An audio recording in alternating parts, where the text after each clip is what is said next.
So first effect placebo effect. 1955ல் Henry K பீச்சருங்கிறவர்லாம் இந்த ஒரு எஃபெக்டை கண்டுபிடிச்சாரு.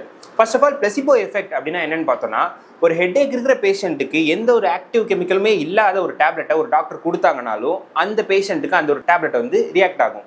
இப்போ ஒரு பேஷண்ட்டுக்கு வந்து ஹெட்ஏக் இருக்குன்னு வச்சுக்கோங்க, ஒரு டாக்டர் வந்துட்டு எந்த ஒரு கெமிக்கல் சப்ஸ்டன்ஸுமே இல்லாத ஒரு டேப்லெட்டை அந்த ஒரு பேஷண்ட்டுக்கு கொடுத்தாங்கன்னா அந்த ஒரு பேஷண்ட்டுக்கு அந்த ஒரு டேப்லெட் ரியாக்ட் ஆகும். அதுக்கான ரீசன் அந்த டாக்டருக்கு மட்டும்தான் தெரியும் அந்த ஒரு டேப்லெட்ல எந்த ஒரு கெமிக்கல் சப்ஸ்டன்ஸுமே இல்லை, அது ஒரு எம்டி டேப்லெட் அப்படின்ட்டு. ஸோ ஒரு பேஷண்ட் வந்துட்டு ஒரு டேப்லெட் வந்து பெயின் கில்லர் டேப்லெட் அப்படின்னு சொல்லி நம்பி கன்சியூம் பண்ணும்போது அவரோட பாடியில் நிறைய விதமான சேஞ்சஸ் வந்து ஏற்படும்.